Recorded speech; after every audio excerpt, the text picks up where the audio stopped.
Chapter 26 The Performer.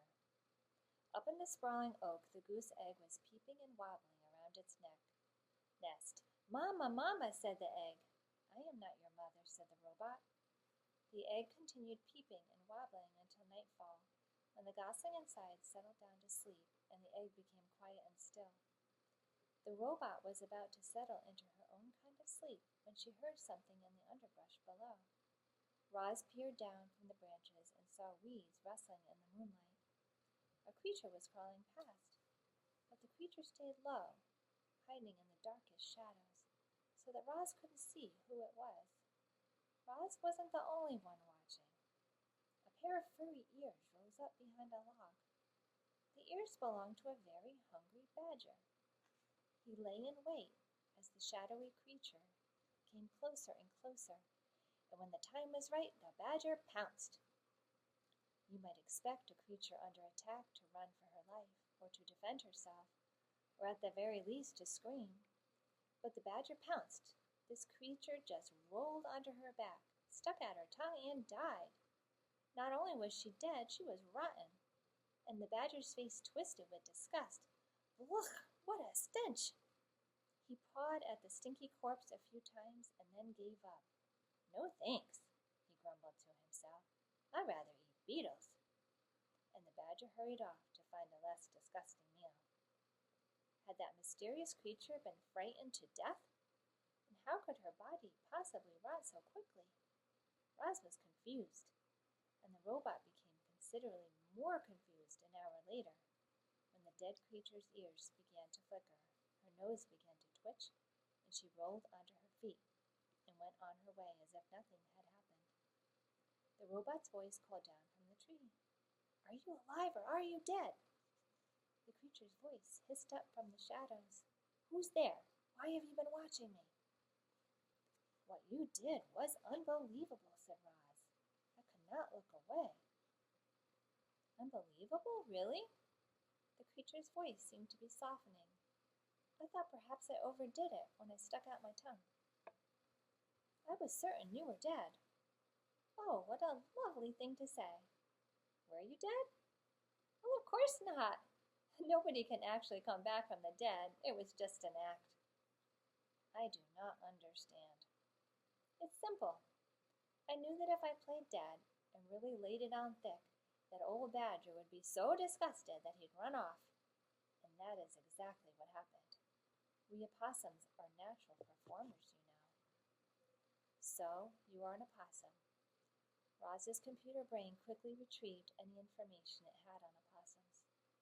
"You are a marsupial, and are nocturnal, and are known for mimicking the appearance and smell of dead animals when threatened." "It's true.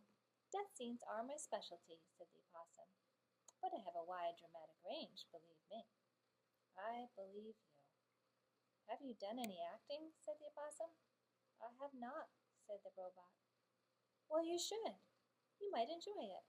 You can start by imagining the character you'd like to be. How do they move and speak? What are their hopes and fears? How do others react to them? Only when you truly understand a character can you become the character." The two odd creatures sat there, one in a tree, the other in the weeds, and talked about acting. The opossum went on and on about her various acting methods and her triumphant performances, and her robot absorbed every word. "But why do you pretend to be something you are not?" said the robot. "Because it's fun," said the opossum. "Because it helps me survive, as you just saw. You never know. It might help you survive, too." Soon the robot's computer brain was humming with activity. Performing could be a survival strategy. If the opossum could pretend to be dead, the robot could pretend to be alive. She could act less robotic and more natural. And if she could pretend to be friendly, she might make friends, and they might help her live longer and better. Yes, this was an excellent plan.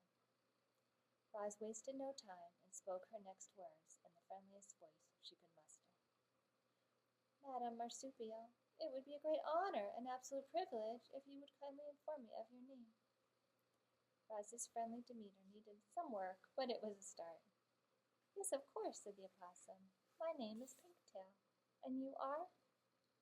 Leaves gently shook as Roz climbed down from the tree. It is a very lovely pleasure to make your acquaintance, my dear Pinktail. A moment later, the robot stepped into the moonlight. My name is Roz. Oh my, the opossum gasped. You're the monster! I am not a monster. I am a robot, and I am harmless. Harmless, really? Well, you do seem rather gentle. And I heard someone say you don't eat any food at all, which makes no sense. But hopefully it means you won't eat me? I will not eat you, said the robot. I am so glad to hear that, said the opossum. And a moment later, she, too, stepped into the moonlight. It's nice to meet you, Roz. A weak smile appeared on Pinktail's pointy face. Roz thought things were going really well, but she didn't know what to say next. Neither did Pinktail. So the two friendly creatures just stood there together and listened to the crickets for a while. Well, I should be on my way, said Pinktail at last. Have a nice evening, Roz. Have the nicest evening, Pinktail. I should look forward to the pleasure of encountering you again in the future. Soon, I hope. Farewell. With that awkward goodbye, Pinktail slipped back into the weeds and Roz climbed back into the tree.